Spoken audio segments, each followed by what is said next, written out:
free. Yes, what you heard is right. Get UPSC content for free. Get editorial analysis, daily current affairs, and essay writing for free. So, get all this content daily from our Telegram group. Join to the channel by clicking on this link given in the description box. And for more information, contact 9000222478. Thank you.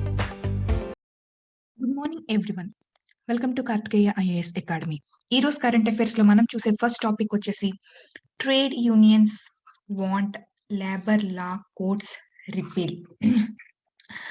So trade unions ఏంటంటే labour codes అనేవి repeal చేయాలని చెప్పేసి కోరుతున్నారని article లో రావటం జరిగిందమ్మా. Okay, so but ఏంటంటే ఈ labour codes అనేది ఈ ప్రెసెంట్ కాంటెక్స్ట్ లో కాదు, ఆల్రెడీ అవి 2019 అండ్ 2020 లో జరిగిన కాంటెక్స్ట్.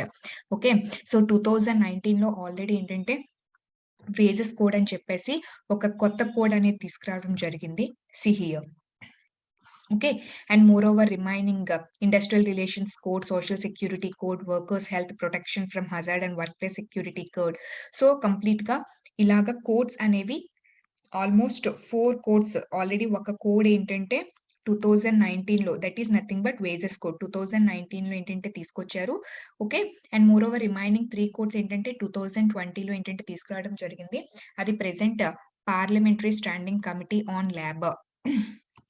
ఓకే, సో ప్రెసెంట్ ఏంటంటే ఇది రివ్యూ చేయడం అయితే జరుగుతుంది. ఓకే, సో ఫైనల్ గా ఇంప్లిమెంటేషన్ అనేది ఇంప్లిమెంటేషన్ కి ఇంకా టైం పడుతుంది. ఓకే, సో రివ్యూకి అనేది వెళ్ళటం జరిగింది. Okay, so see here, parliamentary standing committee actual గా it is actually notifying the rules to implement them. అయితే డేట్ అనేది ఇంకా సెట్ చేయలేదు ప్రెసెంట్ ఇంప్లిమెంటేషన్ కి. ఓకే, సో ఈ కాంటెక్స్ట్ లో ఏంటంటే ఆల్రెడీ ఇంప్లిమెంటేషన్ కి దగ్గరగా ఉన్న టైంలో ఏంటి మళ్ళీ దీనికి రిపీల్ చేయడానికి ఎందుకు అడుగుతున్నారు trade unions?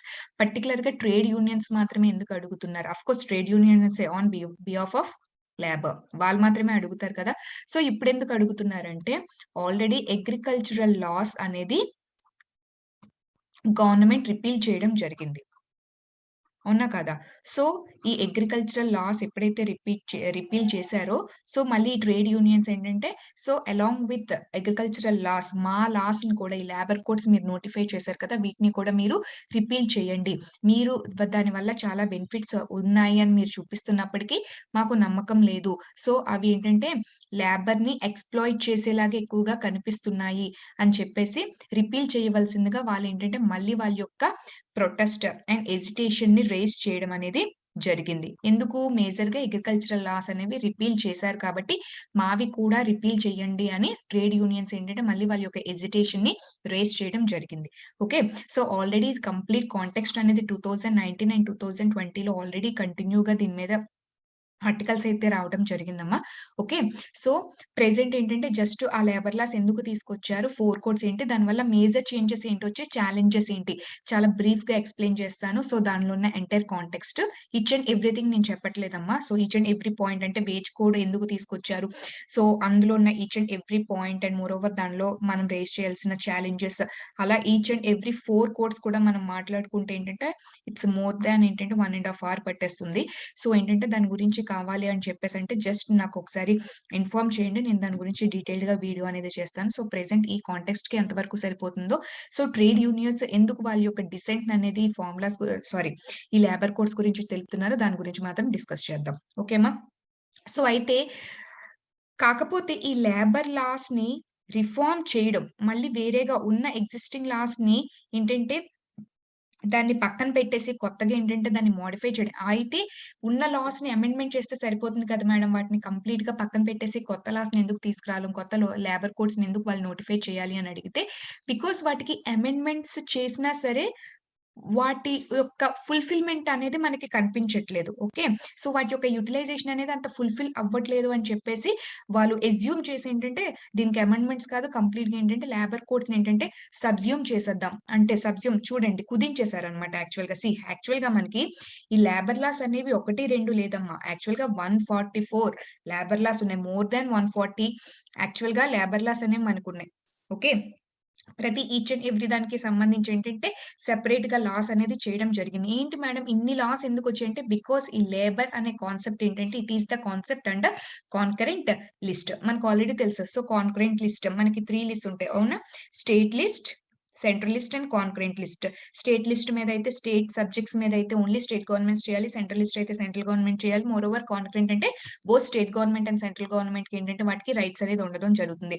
But difference of opinions అనేది ఫార్మ్ అయితే ఆటోమేటిక్‌గా సెంట్రల్ గవర్నమెంట్ యొక్క ఒపీనియనే ఫైనలైజ్ అవ్వడం జరుగుతుంది. అవునా కాదా? సో, ఫైనల్‌గా ఏంటంటే ఈ స్టేట్ గవర్నమెంట్స్ కొన్ని లాస్ చేయడం, సెంట్రల్ గవర్నమెంట్ కొన్ని లాస్ చేయడం ఇలా ఈ కాన్కరెంట్ లిస్ట్‌లో సబ్జెక్ట్ అవ్వడం వల్ల సో, స్టేట్ గవర్నమెంట్స్ లాస్ చేసాయి and more over central government కూడా లాస్ చేయడం వల్ల మల్టిపుల్ లేబర్ లాస్ అనేవి వచ్చేసాయి. ఆల్‌మోస్ట్ 144. అయితే దీనివల్ల ఏంటంటే రేపు ఎప్పుడైనా డిస్ప్యూట్ వచ్చిందనుకోండి ఈ లేబర్ లాస్ దేనికి in order to protect the interests of labour. Labour యొక్క ఇంట్రెస్ట్‌ని కాపాడడానికి, వాళ్ళకి ప్రొటెక్షన్ ఇవ్వడానికి, వాళ్ళకి మినిమమ్ ఎంప్లాయ్‌మెంట్ గ్యారంటీ ఇవ్వడానికి, మినిమమ్ వేజెస్ గ్యారంటీ ఇవ్వడానికి, వాళ్ళకి పెన్షన్స్ విషయంలో గాని, లేకపోతే ఏంటంటే వాళ్ళకి ఫెసిలిటీస్ ప్రొవైడ్ చేయడంలో గాని, సో ఈచ్ అండ్ ఎవ్రీథింగ్ వాళ్ళకి బెనిఫిట్ అయ్యేలాగా మనం చూసుకోవటానికే వాళ్ళు యాక్చువల్‌గా ఈ లేబర్ లాస్ అనేవి వాళ్ళని ఎక్స్‌ప్లాయిట్ చేయకుండా ఇండస్ట్రియల్ రెవల్యూషన్ ఎందుకొచ్చింది? వాళ్ళకి ఆల్‌మోస్ట్ 16 అవర్స్ అనేది వాళ్ళని ఇండస్ట్రీ సెక్టర్ ఆ టైంలో 16 అవర్స్, 18 అవర్స్ వర్క్ చేసేవారు కదమ్మా! సో ఏంటంటే ఎక్స్‌ప్లాయిట్ సో, లేబర్స్‌ని ఎక్స్‌ప్లాయిట్ చేయకూడదు. సో, వాళ్ళకి ఒక సర్టెన్ రైట్స్ అనేవి ఉండాలి. ఆ రైట్స్‌ని వాళ్ళు ప్రొక్యూర్ చేసుకోవడానికి వాళ్ళని ఎప్పుడైనా ఎక్స్‌ప్లాయిట్ చేస్తే ఏంటంటే, వాళ్ళకి లీగల్‌గా ఒక రైట్స్ అనేవి ఉండాలి. సో థట్ వాళ్ళేంటంటే కోర్ట్స్‌కి అప్రోచ్ అవ్వచ్చు. ట్రిబ్యునల్స్‌కి అప్రోచ్ అవ్వచ్చు అని చెప్పేసి అనే ఉద్దేశంతో ఈ లేబర్ లాస్ అనేది ఎనాక్ట్ చేయడం జరిగింది. అయితే సో వీళ్ళకి ఈ రైట్స్ ఇచ్చినప్పటికి కూడా ఏంటంటే, వీళ్ళు ఏదైనా ప్రాబ్లమ్స్ ఫేస్ చేసినప్పుడు దానికి సంబంధించిన కోర్ట్స్ గాని, ట్రిబ్యునల్స్‌కి అప్రోచ్ అయినప్పుడు ఏంటంటే, జడ్జ్‌మెంట్ అనేది చాలా డిలే అయిపోయేది. ఓకే. వాళ్ళు ఏ జస్టిస్ కోసం వెళ్లారో ఆ జస్టిస్ అనేది జరిగేది కాదు. వై? బికాజ్ ఏంటంటే, సో ఈ ఆల్‌మోస్ట్ ఈ 144 లాస్ ఉండడం వల్ల ఒక ఎలిమెంట్ ఒకటి కాంట్రాడిక్ట్ అయిపోయేది. ఓకే. జడ్జ్‌మెంట్ ఇవ్వటానికి కూడా ఒక బేస్ ఫార్మ్ అనేది వచ్చేది కాదు వాళ్ళకి. సో, 144 లాస్‌లో సో, ఏ పాయింట్‌ని తీసుకొని వాళ్ళు జడ్జ్‌మెంట్ ప్రొవైడ్ చేద్దామన్నా అది వేరే ఒక ఎలిమెంట్‌కి కాంట్రాడిక్ట్ అయిపోతూ వచ్చేది. సో, ఏంటంటే జడ్జ్‌మెంట్ తీసుకోవడంలో కూడా వాళ్ళకి చాలా ప్రాబ్లమ్స్ అనేవి ఫేస్ చేశారు. సో, ఇంత హెవీ లాస్ ఉండడం వల్ల సో, ఫైనల్‌గా ఏంటి ప్రొటెక్ట్ చేయడానికే సో, ఆ ప్రొటెక్షనే మేము కల్పించలేకపోతున్నప్పుడు, ఆ సేఫ్‌గార్డ్సే ప్రొటె మేము ఇవ్వలేకపోతున్నప్పుడు, వాళ్ళ యొక్క ఇంట్రెస్ట్‌ని మేము కాపాడలేనప్పుడు కాపాడలేకపోతున్నామన్న ఉద్దేశంతో ఏంటంటే, ఈ టోటల్‌గా ఉన్న ఈ హెవీ లాస్‌ని ఏంటంటే వీళ్ళు సబ్స్యూమ్ చేయవలసింది. అంటే కుదించేసారనమాట. ఎన్నింటిగా ప్రెజెంట్ అయితే ఒక 4 లేబర్ కోడ్స్ కింద ఏంటంటే వీళ్ళని కుదించడం అయితే జరిగింది. సబ్స్యూమ్ చేయడం అయితే జరిగింది. ఓకే. అండ్ మోర్ ఓవర్ దానితో పాటు ఇవేంటంటే ఔట్‌డేటెడ్‌గా ఉన్నాయి. ఎందుకంటే ఎప్పుడో చేసినవి 1940స్, 50, 60స్‌లో సో, అలా కంటిన్యూగా వస్తున్న లాస్ కదమ్మా! ఇవేంటి కంప్లీట్‌గా ప్రెజెంట్ ఉన్న వరల్డ్ టెక్నాలాజికల్ వరల్డ్‌కి చాలా ఔట్‌డేటెడ్‌గా ఉన్నాయి. సో, ఆ టైంలో ప్లాట్‌ఫార్మ్ వర్కర్స్ అంటే ఎవరికీ తెలీదు. ప్లాట్‌ఫార్మ్ వర్కర్స్ అంటే ఏంటి ఇప్పుడు జొమాటో గాని, వీళ్ళు గాని వీళ్ళందరూ ప్లాట్‌ఫార్మ్ వర్కర్స్ అండ్ మనకి చాలా వరకు గిగ్ వర్కర్స్ ఉన్నారంటే అసలు ఎంప్లాయీకి మధ్య రిలేషన్ గూడా ఆహ్, ఎస్టాబ్లిష్ అయ్యి ఉండట్లేదు. అవునా? కాదా? సో, ఇలాంటి platform workers, gig workers, so, contractual workers ఇప్పుడు ఏంటంటే ఇప్పుడొచ్చారు అవన్నీ కూడా. ఇంతకుముందేంటంటే దాని గురించి వెల్ డిఫైన్డ్‌గా లేవు కదా! సో, వీళ్ళందరూ వీళ్ళకి ఏదైనా ఎక్స్‌ప్లాయిట్ చేస్తే ఇండస్ట్రీస్ ఓకే. సో, వీళ్ళెక్కడికి వెళ్లి అడుగుతారు? ఓకే. కంపెనీస్ వీళ్ళని ఎక్స్‌ప్లాయిట్ చేస్తే ఎందుకంటే వీళ్ళెవరు అందులో ఇన్వాల్వ్ అయ్యి లేరు కదా! సో, ఇలా ఔట్‌డేటెడ్‌గా ఉండిపోయాయి. అండ్ మోర్ ఓవర్ ఏంటంటే ఈ లేబర్ మార్కెట్ చేంజింగ్ టెక్నాలజీతో అది మీట్ అవ్వలేకపోతున్నాయి ఆ లాస్. సో, ఖచ్చితంగా వాటిని అప్‌డేట్ చేయవలసిన నెసెసిటీ అయితే చాలా ఉంది. అందుకే చెప్పాను కదా! అమెండ్‌మెంట్ చేయట్లేదు. ఎందుకంటే అమెండ్‌మెంట్ చేసినా పాతవున్నవే కదా కలుపుతారు. అమెండ్‌మెంట్ చేయడానికి, సవరణ చేయడానికి అవుతది. ఇప్పుడేంటంటే వీళ్ళందరిని ఖచ్చితంగా ఇంక్లూడ్ చేయాలి. ప్రెజెంట్ కొత్తగా ఎమర్జ్ అయిన లేబర్ మార్కెట్ చాలా వర్కర్స్ ఎమర్జ్ అయ్యారు. చాలా కాంట్రాక్చువల్స్ డిఫరెంట్ కేటగరీస్ ఆఫ్ కాంట్రాక్ట్స్ అనేవి ఎమర్జ్ అవుతున్నాయి. Okay. So, each and everything కూడా ఇంక్లూడ్ అవ్వాలి. సో, ఎందుకంటే వాళ్ళందరికీ ఒక కొత్త లాస్ అనేవి కావాలి అన్న ఉద్దేశంతో ఈ లేబర్ లాస్‌ని ఏంటంటే తీసుకురావడం కూడా జరిగింది. ఓకే. నెక్స్ట్ మోర్ ఓవర్ ఏంటంటే, సో, మనకు ఆల్రెడీ తెలుసు. జనరల్‌గా ఇండస్ట్రీస్‌లో గాని, కంపెనీస్‌లో గాని ఏదైనా ప్రాబ్లమ్ వస్తే సో, యూనియన్ అనేది ఫార్మ్ చేస్తారు. జనరల్‌గా యూనియన్ ఫార్మ్ చేయాలి. మినిమమ్ 10 మెంబర్స్ ఉంటే సరిపోతుంది. మినిమమ్ 10 మెంబర్స్ ఉంటే వాళ్ళు ఒక యూనియన్ అనేది ఫార్మేషన్ చేసేసేయొచ్చు. జనరల్‌గా లేబర్ వర్కర్స్. ఓకే. సో, ఇదేంటంటే ఇలా ఫార్మ్ అవ్వడం వల్ల ఈ స్కోప్ అనేది ఉండడం వల్ల ఒకే కంపెనీలో ఎ లాట్ ఆఫ్ యూనియన్స్ అనేవి ఫార్మ్ అయిపోయాయి. మల్టిపుల్ ట్రేడ్ యూనియన్స్ అనేవి ఫార్మ్ అయిపోతున్నాయి. సో, దీనివల్ల ఒక ట్రేడ్ యూనియన్‌కి పడకపోవడం. సో, వీళ్ళు ఒక దాని మీద నడుస్తున్నా సరే వాళ్ళకి పడలేదని వేరే వాళ్ళు సో, ఒక సిట్యుయేషన్ అనేది ఒక బైలేటరల్ సిట్యుయేషన్‌గా ఏంటంటే సో, డిఫరెంట్‌గా ఒక ఎనిమిటీ అనేది పెరిగిపోవడం. మోరోవర్ ఒక ట్రేడ్ యూనియన్‌తో ఈవెన్ దో కంపెనీతో ఏంటంటే సింక్రొనైజ్ అయ్యి వర్క్ అనేది అవుతున్న వేరే ట్రేడ్ యూనియన్ సింక్రొనైజ్ అవ్వకపోవడం.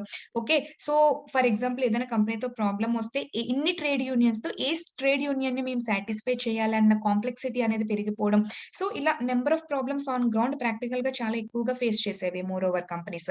సో, అందుకని చెప్పేసి కూడా ఈ లాస్ అనేది అసలు ఏంటి చేయాలి అనేది కూడా సో, కంపెనీస్‌కి ఏ విధంగా బెనిఫిట్ చేయాలి? ట్రేడ్ యూనియన్స్ యొక్క చాలా అయితే ఒకటి సో, లేబర్ ఎక్స్‌ప్లోయిషన్ జరగడం అనేది నిజం. అది అక్షరాల ఒప్పుకుంటాం.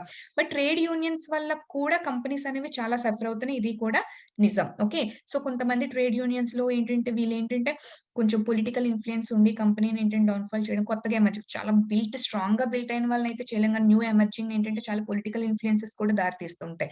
అవునా కదా! మీరు జనరల్‌గా మూవీస్‌లో కూడా చూస్తూ ఉంటారు కదా! సో, ఈ రకంగా ఏంటంటే కంపెనీస్‌కి కొన్ని ప్రాబ్లమ్స్ అనేవి ఫేస్ చేస్తున్నారు. And moreover arbitrary powers with labour inspectors.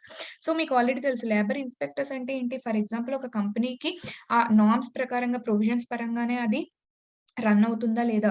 So, వాళ్ళు ప్రొవైడ్ చేస్తానన్న each and everything labours provide చేస్తున్నారు సరే సేఫ్టీ మెజర్స్ కానీ ఈచ్ అండ్ ఎవ్రీథింగ్ ఆడిటింగ్ గాని ఈచ్ అండ్ ఎవ్రీథింగ్ జరుగుతుందా లేదా అని లేబర్ ఇన్స్‌పెక్టర్ అనేది వెళ్లి ఇన్స్‌పెక్ట్ చేస్తూ ఉంటారు. బట్ ఇక్కడ ప్రాబ్లమ్ ఏంటొచ్చిందంటే మన గవర్నమెంట్స్ ఏంటంటే ఇప్పుడు ఫర్ ఎగ్జాంపుల్ 100 కంపెనీస్ ఉన్నాయంటే మినిమమ్ ఒక 50 ఆర్ 60 లేబర్ ఇన్స్‌పెక్టర్స్ అనేని పెడితే ఏంటంటే, ఒక్కొక్కళ్ళు రెగ్యులర్‌గా ఏంటంటే, ఒక 1 కంపెనీ, 2 కంపెనీ మినిమమ్ పోనీ 30-40 పెట్టిన ఏంటంటే, వాళ్ళు రెగ్యులర్‌గా ఆ కంపెనీస్‌కి విజిట్ అవ్వడానికి బావుంటుంది. బట్ ఏంటంటే, 100 కంపెనీస్‌కి ఒకే పర్సన్‌ని వాళ్ళు అపాయింట్ జేస్తున్నారు. సో, దీనివల్ల ప్రాబ్లమ్ ఏంటంటే, 100 కంపెనీస్ ఒక ఇన్స్‌పెక్టర్ వెళ్లి ఇన్స్‌పెక్ట్ చేయగలడా? చేయలేడు.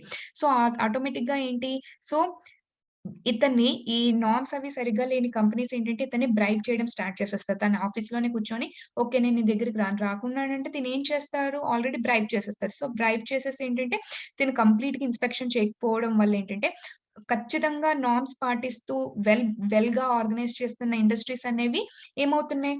అవి సో, వాళ్ళ యొక్క కాంపిటీషన్‌లో నిలవాలంటే ఖచ్చితంగా బ్రైబ్ చేయవలసొస్తుంది. నార్మ్స్ లేనివి కూడా బ్రైబ్ చేస్తున్నారు. సో, ఈ విధంగా ఇన్స్‌పెక్షన్ కరెక్ట్‌గా జరగట్లేదు. క్వాలిటీ అనేది పడిపోతుంది. అండ్ మోర్ ఓవర్ బ్రైబింగ్ ఏంటి కరప్షన్ అనేది పెరిగిపోతుంది. ఇండస్ట్రీస్‌లో క్వాలిటీ పడిపోతుంది. నార్మ్స్ అనేవి పడిపోతున్నాయి అని చెప్పేసి కూడా కన్సర్న్ అయితే ఉండేది. సో, ఈ విధంగా చాలా కన్సర్న్స్ ఈ లేబర్ లాస్ ఏంటంటే ఆఫ్‌కోర్స్ చాలా ఉన్నప్పటికీ కూడా అంత ఎఫెక్టివ్‌గా ఏది కూడా వర్కౌట్ అయితే అయ్యేది కాదు. సో, దీన్ని ఖచ్చితంగా రిఫార్మ్ చేయాలి. ఈ లేబర్ లాస్‌ని ఖచ్చితంగా రిఫార్మ్ చేయాలని ఉద్దేశం ఎప్పటినుంచో ఉంది. సో, ఫైనల్‌గా 2019లో దానికేంటంటే ఇనిషియేషన్ అనేది స్టార్ట్ చేశారు. సో, ఈ 4 కోడ్స్ ఏంటంటే వేజ్ కోడ్ ఆల్రెడీ ఇది ఫస్ట్ తీసుకురావడం అయితే ఇది తీసుకొచ్చారమ్మా. మినిమమ్ వేజెస్ గురించి అసలు ఈ ఫ్లోరింగ్ వేజ్ చాలా చాలా ఇంపార్టెంట్. Flooring veg concept. నేను ఇందులో just 4 or 5 points important points మాత్రమే నేను నోట్ డౌన్ చేశానమ్మా. సో, మీకు ఇంకా క్లియర్‌గా కావాలి అంటే నేను తర్వాత దాని గురించి క్లియర్‌గా క్లాస్‌లో ఎక్స్‌ప్లెయిన్ చేస్తాను. ఓకే. అండ్ మోర్ ఓవర్ ఏంటంటే social security code, workers health protection from hazard and work place security code. So, ఇవన్నీ ఇంకా 2020లో వచ్చినవి 3 కోడ్స్ కూడా. ఓకే.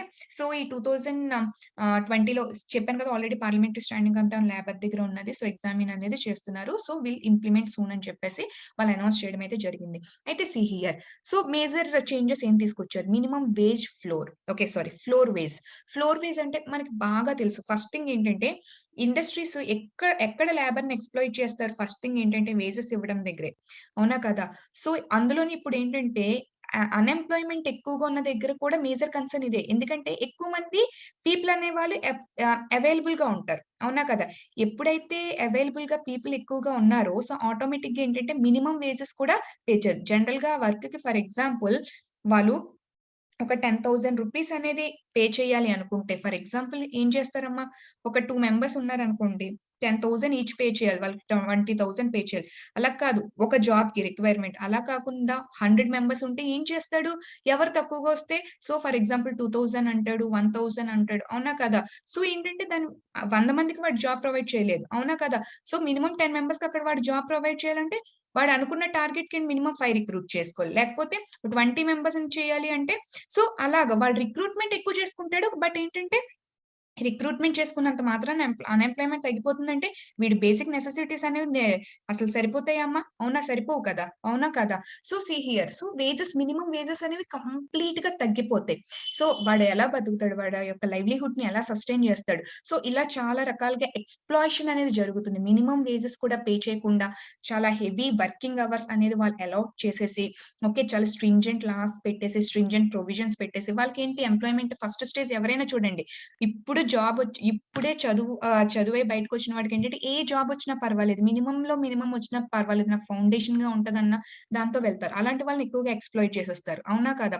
సో, ఎక్కువగా ఎక్స్‌ప్లాయిటేషన్ మినిమమ్ వేజెస్ కూడా ఇవ్వకుండా ఏంటంటే ఎక్స్‌ప్లాయిట్ చేయడం జరుగుతుంది. సో, అందుకని ఈ ఫ్లోర్ వేజ్ అనే కాన్సెప్ట్‌ని తీసుకొచ్చింది. ఫ్లోర్ వేజ్ అంటే ఏంటంటే, అంతకు మించి ఫర్ ఎగ్జాంపుల్ ఒక జాబ్‌కి ₹10,000 అని చెప్పేసి గవర్నమెంట్ ఫిక్స్ చేసిందనుకున్నాం. అంతకు మించి ఆహ్, తక్కువ పే చేయడానికి ఏ కంపెనీకి కూడా ఎలో లేదు. అంతకు మించి తక్కువ పే చెయ్యకూడదు. ఒకవేళ పే చేస్తే అక్కడ వర్క్ చేసిన పర్సన్ అంటే ఎంప్లాయీ వెళ్లి ఏంటంటే, సో, నాకింత తక్కువ పే చేస్తున్నారు. సో, ప్రొవిజన్ పరంగా నాకింత తక్కువ పే చేస్తున్నారని చెప్పేసి వెళ్లి కేస్ వేయడం అయితే జరుగుతుంది. కేస్ వేసే అవకాశం కూడా లీగల్ యాక్షన్ అనేది తీసుకునే అవకాశం కూడా ఉంది. మినిమమ్ ఫ్లోర్ వేజ్ అనేది మెయింటైన్ చేయాలి. ఇక్కడ డౌట్ రావచ్చు. ఫర్ ఎగ్జాంపుల్ కాన్కరెంట్ లిస్ట్ కదా madam! Floor wage central government determine చేస్తుంది. సో, ఇప్పుడు సెంట్రల్ గవర్నమెంట్ డిటర్మైన్ చేస్తుంది. ఒక్కొక్క స్టేట్‌కి ఒక్కొక్క మినిమమ్ రిక్వైర్మెంట్ ఉంటుంది. సో, ఎలా అది డిటర్మైన్ చేస్తుంది? అక్కడే ఛాలెంజ్ ఎదురవుతుంది. See here. సో, జనరల్‌గా ఫ్లోర్ వేస్ మీరెలా డిటర్మైన్ చేస్తారు? డిఫరెంట్ స్టేట్స్‌కి డిఫరెంట్ రిక్వైర్మెంట్స్ అనేవి ఉంటాయి కదా! సో, డిపెండ్స్ అపాన్ స్కిల్స్ అవ్వచ్చు. అవునా? కాదా? ఫర్ ఎగ్జాంపుల్ ఈ బెంగుళూరు సిటీ లాంటిది తీసుకున్న ఐటీ హబ్ స్కిల్స్ ఎక్కువ డెవలప్ అయ్యే వాళ్ళు ఎక్కువగా ఉంటారు. అవునా? కదా! లేకపోతే లైక్ నార్మల్‌గా చెప్తున్నానమ్మా. ఏ రూరల్ దగ్గర అంటే అక్కడ స్కిల్ డెవలప్‌మెంట్ అనేది ఎక్కువగా సో, ఈక్వల్ పే అనేది ఇచ్చేస్తారా? సో, ఫర్ ఎగ్జాంపుల్ అని చెప్పేసి చాలా డౌట్స్ అనేవి ఉంటాయి. అవునా? కదా! ఈ పర్టిక్యులర్ ఎంప్లాయ్‌మెంట్‌కి ఇలాగ, ఈ పర్టిక్యులర్ ఎంప్లాయ్‌మెంట్‌కి ఇలా చాలా ఫ్యాక్టర్స్ అనేవి ఉంటది. So, how can you fix this basic floor wages అని చెప్పేసి క్వెషన్ చేయడం జరిగింది. సో, దానికి వాళ్ళిచ్చిన ఆన్సర్ ఏంటంటే, మేము ఆల్ జియోగ్రాఫికల్ కండిషన్స్‌ని మేము కన్సిడర్ చేసి, okay. Each and every factor ఆ డిఫికల్టీ ఆఫ్ వర్క్‌ని కన్సిడర్ చేస్తాం. అందులో ఉన్న స్కిల్‌ని మేము కన్సిడర్ చేస్తాం. ఈచ్ అండ్ ఎవ్రీ ఫ్యాక్టర్‌ని మేము కన్సిడర్ చేసే మేము ఫ్లోర్ వేస్ అనేది డిటర్మైన్ చేస్తాం. సో, ఆ ఫ్లోర్ వేస్ కన్నా ఎక్కువ ఇంకా స్టేట్ గవర్నమెంట్స్ ఇంక్రీజ్ చేసుకోవచ్చు కానీ, దానికన్నా తక్కువ మాత్రం స్టేట్ గవర్నమెంట్స్ ఎక్కడా కూడా డిక్రీజ్ చేయకూడదు. అంటే నేను ఒక ₹1000 ఆ పర్టిక్యులర్ వర్క్ నేను డిటర్మైన్ చేశాను అంటే, 1000 కన్నా ఎక్కువ ఇచ్చుకోవచ్చు. ఓకే. ఒక ఇన్సెంటివ్‌గా నువ్వు స్టేట్ గవర్నమెంట్ ఇచ్చుకోవచ్చు. బట్ 1000 కన్నా తక్కువ మాత్రం ఏ స్టేట్ గవర్నమెంట్ కూడా ఇవ్వకూడదని చెప్పేసి మినిమమ్ ఫ్లోర్ వేజ్ అనేది తీసుకురావడం జరిగింది. ఓకే. సో, చాలా చాలా ఇంపార్టెంట్. సో, ఏంటంటే ఈ కంపెనీస్ లేబర్స్‌ని ఎక్స్‌ప్లాయిట్ చేసే మెయిన్‌గా ఉన్న థింగ్‌ని ఏంటంటే ఈ పర్టిక్యులర్ పాయింట్ అనేది ఏంటంటే హిండర్ చేస్తుందన్నమాట. ఓకే. అబ్‌స్ట్రాక్ట్ చేస్తుంది. So, very very important this floor wages. అయితే దీంట్లో చాలా ఛాలెంజెస్ ఉన్నాయి. ఓకే. అయితే ఫ్లోర్ వేస్ ఎవరు డిటైన్ చేశారు చూడండిక్కడ. ఎవరు డిటర్మైన్ చేస్తారు ఫ్లోర్ వేస్? ఓకే. సెంట్రల్ గవర్నమెంట్ దానికి ఏ అథారిటీ, ఏ ఫ్యాక్టర్స్ తీసుకొని చెప్పడం అయితే చెప్పింది. బట్ నిజంగా దాని బేస్ మీదే తీసుకుంటుందా? లేకపోతే దాని యొక్క అథారిటేటివ్, ఆర్బిట్రరీ పవర్స్ ఉంటాయి. అది డిటర్మైన్ చేస్తుందంటే దానికి నచ్చినట్టు చేసే అవకాశం కూడా ఉంటుంది కదమ్మా! అవునా కదా? ఫర్ ఎగ్జాంపుల్ అంబానీ కంపెనీ అనుకుందాం. మనం బోత్ పాజిటివ్ అండ్ నెగెటివ్ అనుకో. సో, ఈడేంటంటే నాకు ఇంత పర్సన్స్ కావాలి. ఈ పర్టిక్యులర్ సెక్టర్‌ని నేను ఇంప్రూవ్ చేయాలనుకుంటున్నాను. సో, మీరు ఫర్ ఎగ్జాంపుల్ 10,000 ఆ పర్టిక్యులర్ జాబ్‌కి ఫిక్స్ చేస్తే ఏంటంటే, అది నాకు ప్రాఫిట్స్ రాదు. సో, మీరేంటంటే మినిమమ్ 8,000 అనేది ఫిక్స్ చేయండి. లేకపోతే 7,000 ఫిక్స్ చేయండి అని జెప్పేసి మాట్లాడే అవకాశం ఉంటుంది కదా గవర్నమెంట్‌కి. అవునా కదా? సో, వీళ్ళు ఫైనల్‌గా ప్రైవేట్ సెక్టర్‌లో కదా ఆర్గనైజ్ అనేది అవుతుంది. సో, ఈ విధంగా ఏంటంటే గవర్నమెంట్ కదా ఫిక్స్ చేస్తుంది. దాని యొక్క ఆహ్, అటానమీ అనేది ఉండిపోతుంది. అండ్ మోర్ ఓవర్ అంటే దానికేంటంటే ఒక ఇండిపెండెంట్ నేచర్ అనేది ఉండకుండా గవర్నమెంట్ ఏంటంటే ఇండస్ట్రీస్ ఏదైనా సో, ఈ రిఫార్మ్స్ ఏంటంటే ఇండస్ట్రీస్ నుంచి కాపాడడానికే కదా మేడం అని మీరనొచ్చు. ఓకే. బట్ ఎలా ఫిక్స్ చేస్తది? దాని యొక్క ఇండిపెండెంట్ ఎలా ఫిక్స్ చేస్తదనేది ఫస్ట్ క్వెషన్ మార్క్. ఓకే అమ్మా. సో, అది మనం అనేది ఫైనల్‌గా ఇంప్లిమెంట్ అయిన తర్వాత కొన్ని ప్రొవిజన్స్ అనేది రిలీజ్ చేస్తుంది కదా! ఆ టైంకే ఎలా ఫిక్స్ చేస్తాం ఏంటనేది దాని గైడ్‌లైన్స్ కూడా ఇస్తుంది కదా! So, then we can consider ఎలాగని చెప్పేసి మనం ఒకసారి టైమ్ వేసి చూడాలి. మోర్ ఓవర్ ఏంటంటే ఇంతకుముందు ఈ లాస్ అన్నీ దేనికి వర్తిస్తాయంట? ఇంతకుముందేంటంటే more than sorry more than 100 members ఒక కంపెనీలో మోర్ దాన్ 100 మెంబర్స్ ఉన్నారనుకో, ఆ పర్టిక్యులర్ కంపెనీ ప్రతీది కూడా ఈ లాస్ అనేది వర్తిస్తది. Okay. Less than 100 for example 80 మెంబర్సో, 90 మెంబర్సో, 50 మెంబర్స్ ఉంటే వాళ్ళకి పర్టిక్యులర్‌గా ఇవి అంత వర్తించవు. Okay. But more than 100 members ఉంటేనే వర్తిస్తాయి. బట్ ఇక్కడ ప్రాబ్లమ్ ఏంటి? ఈ లాస్ అన్నీ కూడా ఎవరికి మోర్ దాన్ 100 మెంబర్స్ ఉంటే వర్తిస్తాయి. ఎప్పుడు ప్రీవియస్‌గా. బట్ ఇప్పుడెంత చేశారు? మోర్ దాన్ 300 మెంబర్స్ ఉండాలి. మోర్ దాన్ 300 మెంబర్స్ ఉంటేనే ఆ పర్టిక్యులర్ కంపెనీకి గాని, ఆ పర్టిక్యులర్ ఆర్గనైజేషన్ గాని, ఈ పర్టిక్యులర్ లాస్ అనేవేంటంటే అప్లికేబుల్ అవుతాయి. ఓకే. ఇక్కడ మేజర్ కాంట్రోవర్సీ ఇక్కడే. మన ఇండియాలో ఆల్‌మోస్ట్ 90% అన్నీ కూడా లెస్ దాన్ 300 కంపెనీసే. మేజర్ దీనివల్ల బాధపడేదేంటే మిడిల్ ఎంఎస్ఎంఈస్ ఎక్కువగా అండ్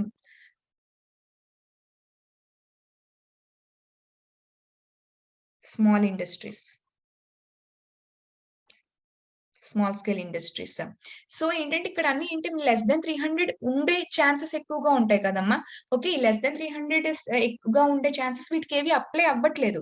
సో దానివల్ల అక్కడే కదా ఎక్కువగా జనరల్‌గా ఏంటి అక్కడే ఎక్కువగా ఉంటారు. సో ఎక్కువగా ఉండేటప్పుడు ఏంటంటే అన్‌స్కిల్డ్ వర్కర్ అంతే సో అలాంటి పర్టిక్యులరైజేషన్ ఇంకా తక్కువగా ఉన్న మెంబర్స్ ఉన్నారు అంటే ఎక్కువగా అంత స్కిల్డ్‌గా ఉన్న వర్కర్స్‌ని వాళ్ళు ఎంప్లాయ్ చేసుకోరు. అంటే సో దాని అర్థం ఏంటంటే ఎక్కువగా ఎక్స్‌ప్లోయిటేషన్ ఎక్కడ జరుగుతుంది? అలాంటి పర్టిక్యులర్ ఆర్గనైజేషన్స్‌లోనే కదమ్మా జరుగుతుంది ఎక్స్‌ప్లోయిటేషన్. ఆఫ్‌కోర్స్ ఇప్పుడున్న సిట్యుయేషన్స్‌లో ఈచ్ అండ్ ఎవ్రీథింగ్ దగ్గర కూడా ఎక్స్‌ప్లోయిటేషన్ జరుగుతుందనుకోండి. బట్ చెప్తున్నాను. ఓకే. ఒక కంపెనీలో లెస్ థాన్ 300 మెంబర్స్ ఉన్నారు. అంత ప్రొఫెషనల్స్ ఉండకపోవచ్చు. అంత టెక్నాలజీ ఎక్విప్‌మెంట్ ఉండకపోవచ్చు. చాలా ఫ్యాక్టర్స్ కన్సిడర్‌లోకొస్తాయి. సో ఎక్స్‌ప్లోయిటేషన్ అనేది ఎక్కువగా జరుగుతది. కానీ ఇందులోకి వాళ్ళని తీసుకురాలేదు. మోర్ థాన్ 100 పోనీ ఫర్ ఎగ్జాంపుల్ అలా ఉండేటప్పుడు 100కే ఉంచి ఉంటే సో కొంచెం ఫేవరిజం అనేది వద్దునేమో. బట్ ఏంటంటే మోర్ దాన్ 300 మెంబర్స్ ఉన్న వాళ్ళకి మాత్రమే ఇది అప్లై అవుతది అని చెప్పడంలో ఏంటంటే కొంచెం కాంట్రోవర్సీస్ అనేవి చాలా ఎక్కువగా రైజ్ అయ్యాయి. ఎందుకంటే మన ఇండియాలో మోర్ దాన్ 90% కంపెనీస్ అనేవి లెస్ దాన్ 300 మెంబర్స్ ఉన్న కంపెనీసే. సో ఇక్కడగా మేజర్‌గా కన్సర్న్స్ అనేవి రైజ్ అయ్యాయి. మోర్ ఓవర్ ఏంటంటే ఇక్కడ ఈ 300 కన్నా తక్కువ ఉన్న కంపెనీస్ ఏంటంటే వాళ్ళు ఫైరింగ్ అండ్ హైరింగ్. హైరింగ్ అంటే రిక్రూట్ చేసుకోవడం. ఫైరింగ్ అంటే ఏంటంటే వాళ్ళ జాబ్ నుంచి బయటికి తోసేసేయడం. సో వాళ్ళని రిక్రూట్ చేసుకునే నార్మ్స్ గాని, ఫైరింగ్ చేసే నార్మ్స్ గాని వాళ్ళకి ఎటువంటివి కూడా అప్లై అవ్వవు. అంటే వాడికి నచ్చినప్పుడు రిక్రూట్ చేసుకుంటాడు. నచ్చినప్పుడు వదిలేస్తాడు. ఓకే. వాడికి ఇష్టం లేనప్పుడు నీకన్నా తక్కువ అమౌంట్‌కి ఈవెన్ దో నీకు స్కిల్ బాగున్నా నీకన్నా తక్కువ అమౌంట్‌కి ఎవడైనా వస్తున్నాడంటే వాడు హైర్ చేసేసుకుంటాడు. సో, నువ్వు క్వెషన్ చేస్తే ఏంటంటే, నా ఇష్టం అని చెప్పేసి అంటాడు. ఎందుకంటే, ఈ యాక్ట్స్ అవి వాడికి అప్లికేబుల్ అవ్వట్లేదు కదా! నువ్వు ఎవరి దగ్గరికి వెళ్తావు? నువ్వు అడగటానికి కూడా వీల్లేదు. ఎందుకంటే, ఈ లాస్ అనేవి సో, మోర్ దాన్ 300 మెంబర్స్ ఉన్న కంపెనీస్‌కి అప్లికేబుల్ అవుతున్నాయి. ఇక్కడ మేజర్ క్వెషన్ అనేది ఆహ్, మేజర్ కాంట్రోవర్సీ అనేది రైజ్ అవుతుంది. ఇండియాలో ఉన్న మోస్ట్ ఆఫ్ ద కంపెనీస్ అన్నీ అవే. ఓకే. సో ఈ విధంగా చాలా కాంట్రోవర్సీస్ ఆఫ్‌కోర్స్ అసలు రిఫార్మ్స్ రావాల్సిన నెసెసిటీ చాలా చాలా ఉంది. రిఫార్మ్స్ వచ్చిన పద్ధతి బావుంది. బట్ అప్లికేబుల్ అవుతున్న కంపెనీస్ యొక్క నంబర్‌ని ఏంటంటే ఇంక్రీజ్ చేసేయడం అనేది అంటే మోర్ దాన్ 300 మెంబర్స్‌కే అని చెప్పి ఇంక్రీజ్ చేయడం అనేది చాలా కాంట్రోవర్సీస్‌కి రైజ్ అయ్యింది. ఓకే. నెక్స్ట్, ఇంకొకటి రిఫార్మ్స్ బావున్నాయి. కానీ వాళ్ళు చూడండమ్మా వాళ్ళు పెట్టే విధానం. నెక్స్ట్ ఇంకొకటేంటి prior notice for strikes. Strikes ఎప్పుడు ఓకే. ట్రేడ్ యూనియన్స్ చాలా స్ట్రైక్స్ చేస్తారు. ఓకే. ఒక్కొక్కసారి నెసెసరీ అయ్యుండి చేస్తారు. అన్నెసెసరీ అయ్యుండి చేస్తారు. మోర్ ఓవర్ పొలిటికల్ ఇన్‌ఫ్లూయెన్స్ వల్ల అవన్నీ పక్కన పెట్టేస్తే, వీళ్ళేంటంటే ఫర్ ఎగ్జాంపుల్ ఒక అన్యాయం జరిగింది. ఓకే. స్ట్రైక్ చేస్తున్నారు. సో ఏంటంటే ఇంతకు ముందంటే వాళ్ళకి ఫర్ ఎగ్జాంపుల్ ఏదైనా ప్రాబ్లమ్ వస్తే డైరెక్ట్‌గా వెళ్లి స్ట్రైక్ చేయొచ్చు. కానీ ఇప్పుడేంటంటే 60 డేస్ ప్రియర్ నోటీస్ అనేది ఇవ్వాలి వాళ్ళు. ఓకే. ప్రియర్‌గా వాళ్ళకి నోటీస్ ఇచ్చిన తర్వాత మాత్రమే వాళ్ళు స్ట్రైక్ చేయడానికవుతది. ఓకే. మేము పలానా డేట్ నుంచి స్ట్రైక్ చేస్తామని క్లియర్‌గా వాళ్ళకి ఐడెంటిఫై చేస్తున్నారు. వాళ్ళకి క్లియర్‌గా నోటిఫై చేయాలి. అంతే తప్ప ఇష్టం వచ్చినట్టు నువ్వు స్ట్రైక్ చేయడానికి వీల్లేదు. అయితే ఇక్కడ ఇది 2 వైపులా కూడా ఏంటంటే ఇది డబుల్ ఎడ్జ్డ్ స్వార్డ్. ఎందుకంటే సో కంపెనీస్‌కి సో కంపెనీస్ ఏం చేస్తాయి?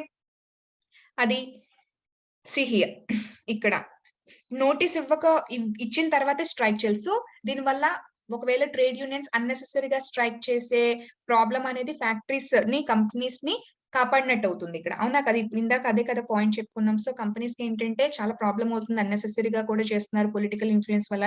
సో, అది ఆ ప్రాబ్లమ్ నుంచి కంపెనీస్ అండ్ ఇండస్ట్రీస్ నుంచి అంటే బయటికి తీసుకొచ్చిన ఛాన్సెస్ అనేవి ఎక్కువగా ఉన్నాయి. బట్ మోర్ ఓవర్ ఇది ఇండస్ట్రీస్‌కి చాలా పాజిటివ్ పాయింట్ అవుతుంది. బట్ లేబర్ ఫోర్స్‌కేంటంటే వర్క్ ఫోర్స్‌కి చాలా నెగెటివ్ పాయింట్ అవుతుంది. ఎందుకంటే వాళ్ళ యొక్క ప్రాబ్లమ్‌ని వాళ్ళు చెప్పుకునే ప్రాసెస్ అనేది డిలే అయిపోతుంది.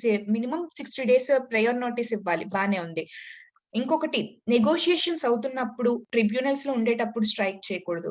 ఓకే. బేరాలు అవుతున్నప్పుడు వీడేమంటాడు 60 డేసెస్ ఇస్తాడు.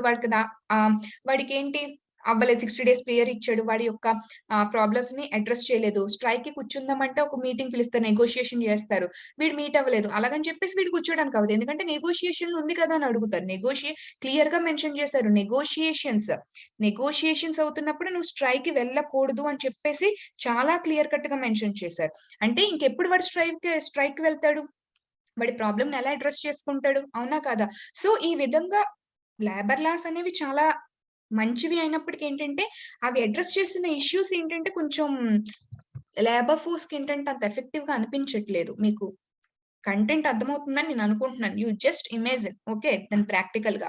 మోరోవర్ అయితే ఈపీఎఫ్ అండ్ ఇన్స్యూరెన్స్ ఫెసిలిటీస్ అనేవి చాలా వెల్ డిఫైన్డ్‌గా ఉంది. చెప్పాను కదా! అక్కడ 144 లాస్ ఉన్నప్పటికీ అదంతా కూడా అంత వెల్ డిఫైన్డ్‌గా ఉండేవి కాదు. ఓకే.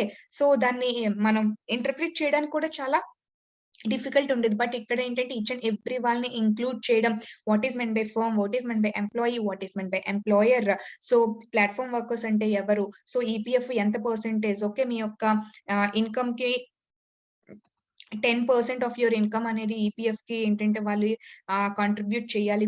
వాళ్ళకి ఎటువంటి insurance facilities so, each and everything ఇంతకుముందు కాంట్రాక్చువల్ వర్కర్స్‌కి ఇవేవి ఫెసిలిటీస్ అనేది ఇచ్చేవారు కాదు. బట్ కాంట్రాక్చువల్ వర్కర్స్ అంటే ఇంతకుముందు ఏంటంటే 6 మంత్స్ 6 మంత్స్ లోపు ఓకే. 6 మంత్స్ కన్నా ఎక్కువుంటే మాత్రమే ఏంటంటే జనరల్‌గా ఆ టైం తర్వాత మాత్రమే వీళ్ళకి ఇవ్వాలి అని చెప్పేసి రూల్స్ ఉండేవి. లైక్ ఈపీఎఫ్ ఇన్స్యూరెన్స్ ఫెసిలిటీస్ అనేది. బట్ ఇప్పుడేంటంటే అలా కాదు. ఏ స్పెసిఫిక్ మీరు ఎన్ని మంత్స్‌కి అనేది తీసుకున్నా మాకనవసరం. బట్ వాళ్ళకి అది 1 మంత్ అవ్వచ్చు, 5 ఇయర్స్ అవ్వచ్చు, 5 మంత్స్ అవ్వచ్చు.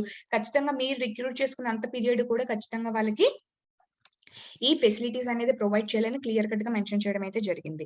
నెక్స్ట్ ఆల్రెడీ చెప్పాను కదమ్మా లేబర్ ఇన్స్‌పెక్టర్ నుంచి ఫెసిలిటేటర్ అంటే ఇలా బ్రైబింగ్ నెక్స్ట్ ఏంటంటే ఇలాంటి కరప్షన్స్ అనేవి కంప్లీట్‌గా డౌన్‌ఫాల్ చేయటానికి, తగ్గించడానికి అతను ఫెసిలిటేట్ చేయాలి. ఫెసిలిటేటర్ అని ఎందుకన్నారంటే సీ హియర్ ఇంతకు ముందు ఫర్ ఎగ్జాంపుల్ ఒక ఎంప్లాయీ ఉన్నారు. ఆ ఎంప్లాయీకి ప్రాబ్లమ్ వచ్చింది. ప్రాబ్లమ్ వస్తే డైరెక్ట్‌గా వెళ్లి ఎవరి దగ్గరికి వెళ్తారు? ట్రిబ్యునల్స్ దగ్గర త్రూ లేబర్ ఇన్స్‌పెక్టర్స్ ద్వారా వాళ్ళు వెళ్ళాలి. అవునా కదా? కోర్ట్స్‌కి.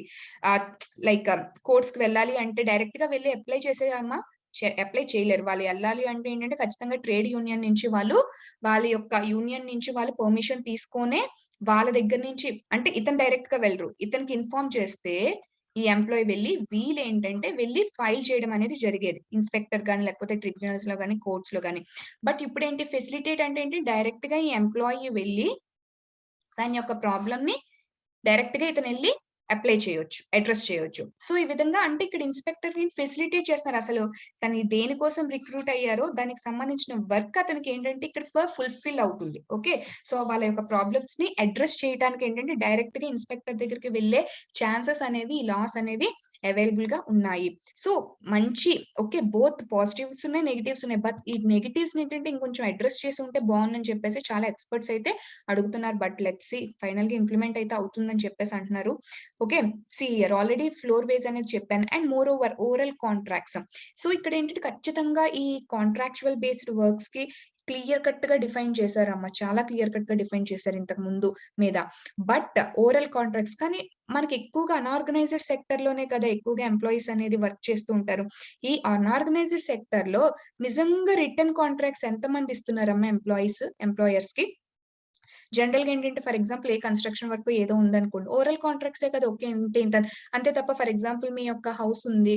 Not house for example like real estate contracts ఉన్నారనుకోండి. వాళ్ళు ఏం చేస్తారు జనరల్‌గా హైర్ చేస్తారు అంతే తప్ప రిటర్న్ కాంట్రాక్ట్స్ అనేవి ఇస్తూ ఉంటారా? అలాంటప్పుడు ఎక్స్‌ప్లోయిట్ అయ్యే చాలా ఛాన్సెస్ ఉంటాయి కదా! నేను జనరల్‌గా చెప్పాను.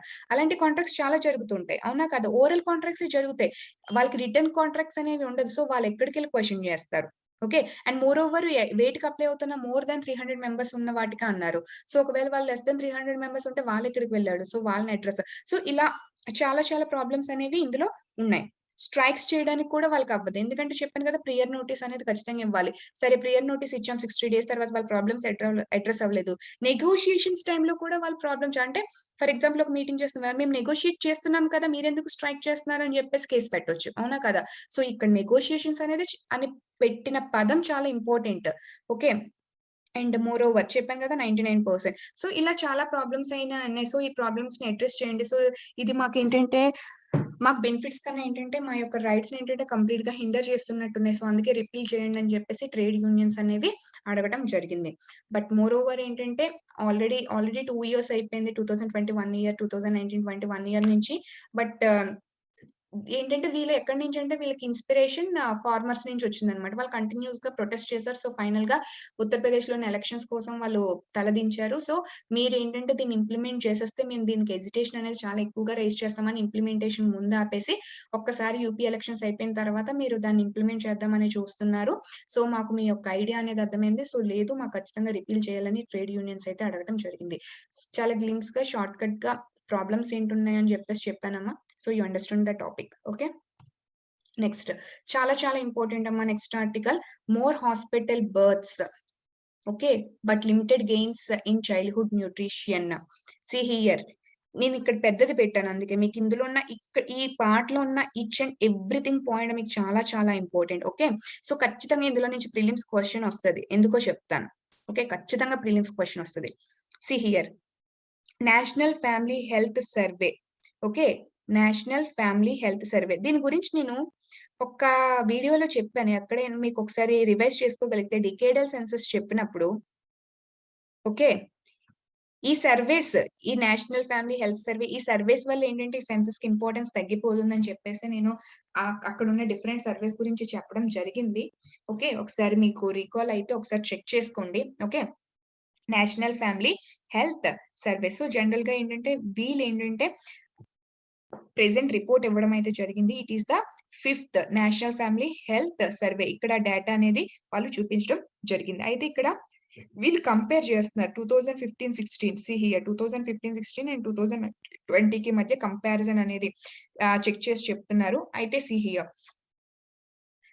Stunted children under 5 who are stunted. ఇక్కడ నేను చెప్పే ప్రతి పాయింట్ చాలా చాలా ఇంపార్టెంట్. చాలా బాగా అబ్జర్వ్ చేయండి అమ్మా. ప్రిలిమ్స్ క్వెషన్ డామ్ షూర్ గా వస్తాయి ఇందులో నుంచి. Children under 5 who are stunted. Stunted children అంటే ఎవరమ్మా? ఐడియా ఏమైనా ఉందా? అంటే వాళ్ళ ఏజ్ కి తగ్గ హైట్ అనేది పెరగకపోతే, ఓకే. వాళ్ళ ఏజ్ కి తగ్గ హైట్ అనేది పెరగకపోతే వాళ్ళని స్టంటెడ్ చిల్డ్రన్ అంటారు. ఓకే. 2005-6 లో ఏంటంటే 48% ఉండేవారంట. 2015-16కి తగ్గారు 38.4. 2019-20కి చాలా చూడండి ఎంత డిఫరెన్స్, చాలా తక్కువ తగ్గారు. ఆల్మోస్ట్ 3 పర్సెంటేజ్ పాయింట్సే తగ్గారు. అవునా కాదా? And more over stunted children okay. వాళ్ళ ఏజ్ కి తగ్గ హైట్ పెరగకపోవడం. Next children under 5 who are అంటే బిలో 5 ఇయర్స్ అన్నమాట. అండర్ 5 అంటే బిలో 5 ఇయర్స్ పీపుల్ లో స్టంటెడ్ చిల్డ్రన్ ని, వేస్టెడ్ చిల్డ్రన్ ని చెప్తున్నారు. Okay. Children under 5 who are wasted. Wasted children అంటే ఏంటంటే వాళ్ళ వెయిట్, వాళ్ళ హైట్ కి తగ్గ వెయిట్ ఉండకపోవడం. ఓకేమా. వాళ్ళ హైట్ కి తగ్గ వెయిట్ అనేది ఉండకపోతే వాళ్ళని వేస్టెడ్ చిల్డ్రన్ అని చెప్పేసి అంటారు. సో 19.8 నుంచి పెరిగిపోయారు చూసారా. వాళ్ళ హైట్ కి తగ్గ వెయిట్ ఉండకపోవడం పెరిగిపోయింది. బట్ అక్కడి నుంచి ఏంటంటే జస్ట్ డ్రాస్టికల్ గా చాలా తక్కువ 2.8% వరకు తగ్గడం అయితే జరిగింది. Okay. And children under 5 who are underweight. Underweight అంటే తెలుసు కదా, ఉన్న వెయిట్, ఆ ఏజ్ కి తగ్గ ఉన్న వెయిట్ కాకుండా తక్కువ వెయిట్ ఉండడం. సో 42.5 నుంచి 35.5, 35.5 నుంచి 32.1 రావడం జరిగింది. ఓకే. అండ్ ఎనిమియా అంటే ఐడియా ఉంటుందనుకోండి. రెడ్ బ్లడ్ సెల్స్ క్వాంటిటీ అనేది తగ్గిపోతుంది. సో దానివల్ల ఆక్సిజన్ సప్లై అనేది తగ్గిపోతుంది. ఆక్సిజన్ సప్లై అనేది ఆర్గాన్స్ కి వెళ్ళడం తగ్గిపోతుంది. దానివల్ల ఆర్గాన్ డెవలప్‌మెంట్ అనేది ఖచ్చితంగా హిండర్ అవుతుంది. ఓకే. అది 60 ఇక్కడి నుంచి ఇక్కడికి తగ్గింది. మళ్ళీ చూసారా అది ఎనిమియా కండిషన్ అనేది పెరిగిపోయింది. 67 పాయింట్ అక్కడి నుంచి ఇక్కడికి పెరిగిపోయింది. ఓకే. So see here. అన్నిటికన్నా మేజర్ ఇక్కడ ఏంటంటే మీకు స్టంటెడ్ చిల్డ్రన్ అంటే ఏంటి, వేస్టెడ్ చిల్డ్రన్ అంటే ఏంటో మీకు తెలియాలని చెప్పేసి ఇది ఖచ్చితంగా ఇంపార్టెంట్ మా. ఇక్కడ సెన్సస్ అనేది చూపడం జరిగింది. See here. Total fertility rate 2.0 చాలా చాలా ఇంపార్టెంట్. ఇండియాకి ఇది ఒక పెద్ద అచీవ్‌మెంట్ తెలుసా? Biggest achievement. ఎందుకో చెప్తాను. టోటల్ ఫర్టిలిటీ రేట్ 2.0కి వచ్చిందంట. ఓకే. అసలు టోటల్ ఫర్టిలిటీ రేట్ 2.0 అంటే ఏంటంటే ఒక వుమెన్ తన యొక్క రిప్రొడక్టివ్ ఏజ్ పీరియడ్ లో ఓకే తను 2 చిల్డ్రన్ కి బర్త్ ఇస్తుందంట. ఓకే. టోటల్ ఫర్టిలిటీ ఎప్పుడు ప్రెజెంట్ దేని సెన్సస్ ప్రకారంగా 2019-20 సెన్సస్ అంటే సర్వే ప్రకారంగా చూస్తే ఓకే ఒక ఉమెన్ 2 చిల్డ్రన్ కి బర్త్ నిస్తుందంట. ఓకే. ఇది ఏంటి మేడం అచీవ్‌మెంట్? See here. ఇంతకు ముందు మనకి 2.2 ఉండేది. 2.2 అంటే సీ హియర్ దాన్ని మీరు ఎలా కాలిక్యులేట్ చేయాలంటే ఫర్ ఎగ్జాంపుల్ 100 పీపుల్ ఉన్నారనుకోండి. దాన్ని మీరు 10 points. Sorry 1 point. Okay. So see here. అంటే 10 పీపుల్ 0.1 ఏసుకోండి. ఓకే. 10 పీపుల్ అంటే 0.1 పాయింట్ అనుకోండి. సో 100 పీపుల్ అంటే ఎంత? So 100 into 0.1 10 points. అర్థమైందా? Okay. So see here 100 people అంటే 10 పాయింట్స్ అనుకుందాం. ఓకేమా? మీకు ఇంకా క్లారిటీగా కన్‌ఫ్యూజ్ అవ్వకుండా చెప్తాను ఆగండి. సింపుల్‌గా చెప్తాను. ఇది చాలా చాలా ఇంపార్టెంట్. ఇంకా పాయింట్స్ అవి కాకుండా ఇంకా సింపుల్‌గా చెప్తాను.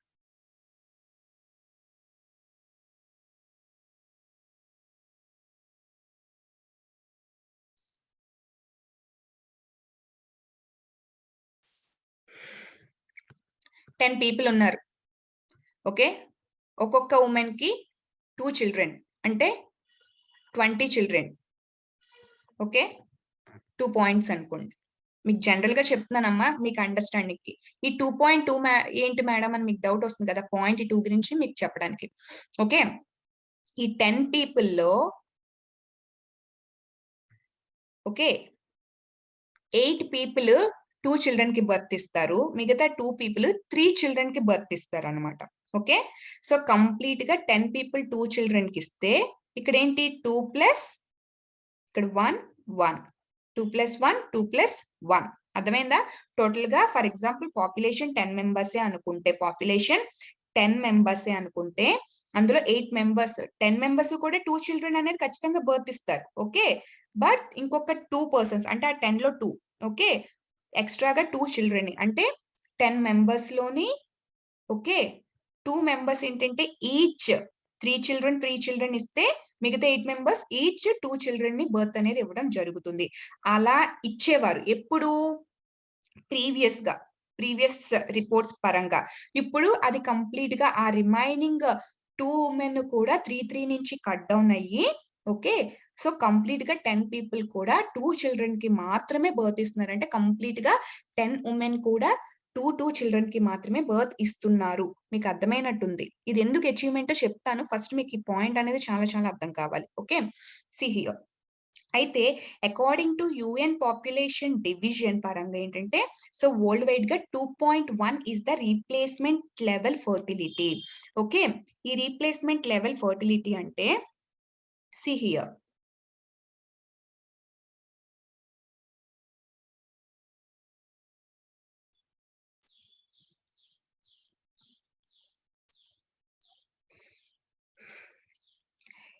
Each generation will exactly replace itself. అంటే ఇప్పుడు ఇదే 10 పీపుల్ తీసుకోండి.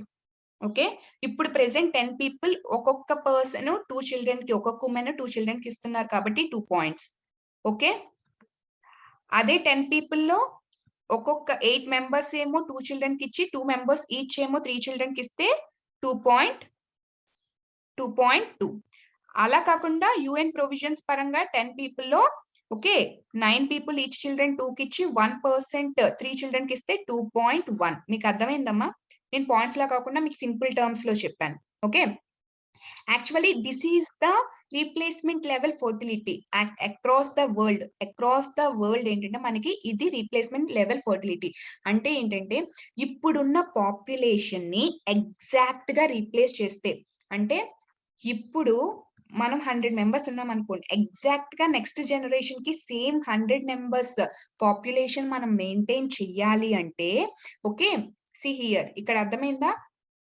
10 మెంబర్స్ లో 9 మెంబర్స్ 2 చిల్డ్రన్ కి బర్త్ ఇస్తే ఖచ్చితంగా ఒక మెంబర్ మాత్రం ఓకే 3 చిల్డ్రన్ కి బర్త్ ఇవ్వాలి. ఇక్కడ అర్థమైంది అనుకుంటా. అంటే 19 మెంబర్స్ 2 చిల్డ్రన్ కి బర్త్ ఇస్తే 10 మెంబర్స్ మాత్రం 3 చిల్డ్రన్ కి బర్త్ ఇవ్వాలి. అలా ఇస్తే మనకేంటి కరెక్ట్ గా ఇప్పుడున్న పాపులేషన్ కి ఎగ్జాక్ట్ గా next generation same population maintain అవుతారు. అలా మెయింటైన్ అవ్వగలిగితే కదమ్మా వరల్డ్ సస్టైన్ అవుతుంది. సేమ్ పాపులేషన్ మెయింటైన్ అవ్వాలి కదా! అయితే ఇప్పుడేంటి మనది 2.2 అంటే అక్కడి నుంచి తగ్గింది. అంటే దాని అర్థం ఏంటి? మన పాపులేషన్ ఏమవుతుంది? ఇండియా యొక్క పాపులేషన్ తగ్గుతుంది అని అర్థమే కదా! అంటే నెక్స్ట్ జనరేషన్ ఇప్పుడున్న జనరేషన్ కన్నా నెక్స్ట్ జనరేషన్ పాపులేషన్ అనేది ఖచ్చితంగా తగ్గుతుంది. అంటే ఏంటి? మనకి పాపులేషన్ తగ్గితే రిసోర్సెస్ అవైలబిలిటీ ఎక్కువగా ఉంటుంది. అవునా కదా? సో, అది మనకి పాజిటివ్ పాయింటా లేదా? సో, దీన్ని బట్టి మనకు అర్థమైందంటే కమింగ్ జనరేషన్‌లో ఇండియా యొక్క పాపులేషన్ తగ్గుతుంది. అది మేజర్ ఇంపార్టెంట్ పాయింట్. అందుకే ఇది చాలా చాలా ఇంపార్టెంట్. ఈవెన్ వాల్యూ కూడా చాలా చాలా ఇంపార్టెంట్. ఓకే. సో, మనకి ఒక పాపులేషన్‌గా తగ్గించటానికి కోసం ఎటువంటి స్ట్రింజెంట్ లాస్ పెట్టలేదు. ప్రొవిజన్స్ పెట్టలేదు. చైనా లాగా వన్ చైల్డ్ పాలిసీ పెట్టలేదు. ఏమీ పెట్టలేదు. ఓకే. సో, ఆఫ్‌కోర్స్ మేమిద్దరం మనకిద్దరం అని చెప్పేసి అన్నా సరే ఏంటంటే అంత స్ట్రింజెంట్‌గా లేదు. ఫర్ ఎగ్జాంపుల్ ఎవరైనా ఒక 4 మెంబర్స్‌ని, 5 మెంబర్స్‌ని ఏంటంటే కొన్ని కొన్ని ఇంకా కొన్ని కొన్ని విలేజెస్‌లో ఏంటంటే 3 మెంబర్స్‌ని, 4 మెంబర్స్‌ని ఏంటంటే బర్త్ ఇస్తున్నా ఎవరైనా ఏమన్నా అంటున్నారా? అంత స్ట్రింజెంట్‌గా లేదు. అవునా? కాదా? సో, ఆహ్ అంత స్ట్రింజెంట్ లాస్ లేనప్పటికీ కూడా ఇండియా దీన్ని అచీవ్ చేసింది. ఇది చాలా బిగ్ విక్టరీ అని చెప్పేసి అనౌన్స్ చేయడం అయితే జరిగింది. ఓకేమా? సో, మీకు ఈ ఫెర్టిలిటీ రేట్ అంటే అర్థమైనట్టుంది. సో, రీప్లేస్‌మెంట్ లెవెల్ ఫెర్టిలిటీ అంటే అర్థమైంది. సేమ్ పాపులేషన్ మనం నెక్స్ట్ జనరేషన్‌లో మెయింటైన్ చేసే వాల్యూని మనం రీప్లేస్‌మెంట్ లెవెల్ ఫెర్టిలిటీ అంటాం. యాక్చువల్‌గా అలా ఇప్పుడున్న world population same amount of population maintain అవ్వాలంటే సో, 10 మెంబర్స్‌లో 9 మెంబర్స్ 2 చిల్డ్రన్ ఇస్తే 1 మెంబర్ 3 మెంబర్స్‌కి బర్త్‌ననేది ఇవ్వాలి. అది. ఓకే. సో, ఇండియా ఏంటంటే 10 మెంబర్స్ ఇంతకు ముందు వరకేంటంటే 10 మెంబర్స్‌లో 8 మెంబర్స్ వరకు 2 చిల్డ్రన్‌కిచ్చి మిగతా 2 మెంబర్స్ ఏంటంటే ఈచ్ 3 మెంబర్స్, 3 మెంబర్స్‌కి బర్త్ ఇచ్చేవారు. ఇప్పుడు కంప్లీట్‌గా 10 మెంబర్స్ కూడా 2 చిల్డ్రన్‌కి మాత్రమే బర్త్ ఇస్తున్నారు అని చెప్పేసి డిక్లేర్ చేయడం జరిగింది. So, it is the biggest achievement for India. Okay. See here fertility rate has dropped to 2.0 very very important and indicating just replacement level. Replacement ఏంటంటే ఖచ్చితంగా ఫ్యూచర్‌లో పాపులేషన్ అనేది తగ్గుతుంది. But okay. హాస్పిటల్ బర్త్స్ ఎక్కువగా ఏంటంటే ఇంట్లో ఇంతకుముందు ఏంటంటే హాస్పిటల్‌లో ఏంటంటే కొంచెం ఫెసిలిటీస్ బావుంటాయి. అండ్ మోర్ ఓవర్ బర్త్స్ కన్నా బర్త్స్ అనేది కొంచెం స్టెరైల్ కండిషన్స్‌లో చేస్తారు కాబట్టి బావుంటాయి. బట్ సో, కానీ ఏంటి ఇంతకు ముందు అలా ఉండేది కాదు కదా! దానివల్ల డెత్స్ అనేవి చాలా ఎక్కువగా కాజ్ అయ్యేవి. ఇప్పుడేంటి ఇందులో 8% పాయింట్స్ వరకు ఏంటంటే బర్త్స్ అనేవి హాస్పిటల్‌లో బర్త్స్ అనేవి ఇంక్రీజ్ అయ్యాయని చెప్పడం కూడా జరిగింది. Okay. More healthy and more over more క్లీన్లీనెస్‌లో ఏంటంటే బర్త్స్ ఇవ్వడం అనేది జరుగుతుంది. సో, రీచ్ అవుతున్నాయి హాస్పిటల్స్ అనేవి. సో, పూర్ పీపుల్‌కి రీచ్ అవుతున్నాయని కూడా దీని నుంచి మనం చెప్పుకోవచ్చు. ఓకే. సో, అయితే ఏంటి gains in but limited gains in childhood nutrition. Childhood న్యూట్రిషన్‌లో లిమిటెడ్ గెయిన్సే ఉన్నాయి. ఎందుకున్నాయి?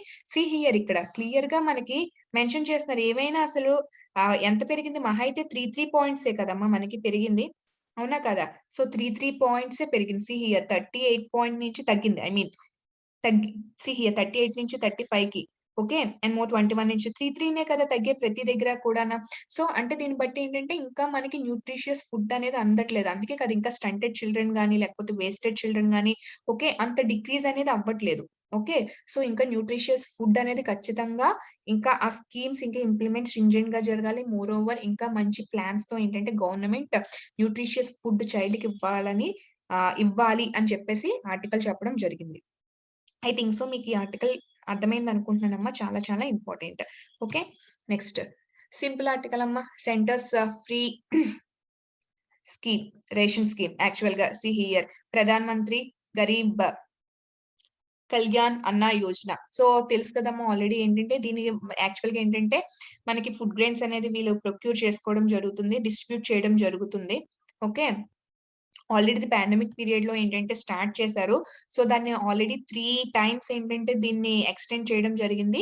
ఫైనల్‌గా ఇంక ఎక్స్‌టెండ్ చేయమని జెప్పారు. బట్ ఏంటంటే సో, ఉత్తరప్రదేశ్‌లో ఎలక్షన్స్ దృష్ట్యా అండ్ మోర్ ఓవర్ ఏంటంటే ఇంకా పూర్ పీపుల్ గ్లోబల్‌గా ఏంటంటే వాళ్ళకి ఇంకా హెల్ప్ చేద్దామని జెప్పేసి మేము దీన్ని అప్ టు మళ్ళీ నెక్స్ట్ మార్చ్ వరకు మేము ఎక్స్‌టెండ్ జేస్తాము అని జెప్పేసి అనౌన్స్ చేయడం అయితే నెక్స్ట్ 4 మంత్స్ వరకు. ఓకే. సో, డిసెంబర్, జనవరి, ఫిబ్రవరి, మార్చ్. సో, మార్చ్ వరకేంటంటే మేము దీన్ని ఎక్స్‌టెండ్ జేస్తాము.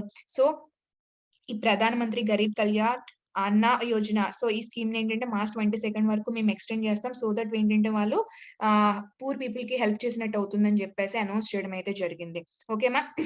అనౌన్స్ చేసిన వాళ్ళు Anurag Thakur information and broadcasting minister. ఇది చెప్పడానికి మెయిన్ రీజన్ ఏంటంటే ఇక్కడ యూనియన్ క్యాబినెట్ ఆల్రెడీ మీటింగ్ అయింది కదమ్మా వెడ్నెస్‌డే. సో, ఆ విషయం అందరికీ తెలిసిందే. సో, ఏంటంటే దీని యొక్క అప్డేట్స్ గురించి ఏంటంటే ప్రెస్ వాళ్ళు అడిగితే ఏంటంటే, సో, ఈ ప్రధాన్ మంత్రి గరీబ్ కళ్యాణ్ అన్న యోజన స్కీమ్ అనేది ఎక్స్‌టెండ్ చేస్తున్నామని చెప్పడం జరిగింది. సో, ఫార్ములాస్ గురించి అప్డేట్స్ ఏంటంటే, సో, ఫార్ములాస్ ఆల్రెడీ ప్ర ప్ర నరేంద్ర మోడీ గారు ఏంటంటే రిపీల్ చేయడం జరిగింది. దాన్ని ఇమ్మీడియేట్‌గా యూనియన్ క్యాబినెట్ కూడా దానికి ఫార్మల్‌గా ఏంటంటే దాన్ని రిపీల్ చేయడానికి అంటే యాక్సెప్ట్ చేసింది. సో, ఇమ్మీడియేట్‌గా వింటర్ సెషన్ అనేది స్టార్ట్ అయిన వెంటనే మేము దాన్ని హ్మ్. ఇంట్రొడ్యూస్ చేయడం అనేది జరుగుతుంది రిపీల్ కోసం అని చెప్పేసన్నారు. అయితే ఇక 2 ఇంపార్టెంట్ పాయింట్స్ ఎంఎస్‌పీని లీగలైజ్ చేస్తున్నారా లేదని క్వెషన్‌కి నో ఆన్సర్. అండ్ మోరోవర్ ఈ ఎంఎస్‌పీని మోర్ ట్రాన్స్‌పరెంట్‌గా చేస్తాం. దానికి ఒక కమిటీని అపాయింట్ చేస్తాం అన్నారు కదా! సో, ఆ కమిటీ అపాయింట్‌మెంట్ ఎంతవరకు వచ్చింది? సో, దానికేమన్నా టైమ్ బౌండ్ లైన్ ఉందా అని చెప్పేసని అడిగితే దానికి కూడా రెస్పాన్స్ అనేది సెంట్రల్ గవర్నమెంట్ నుంచి ప్రెజెంట్ అయితే ఏమీ లేదు. So, that's all about today మా. Have a nice day. Thank you one and all.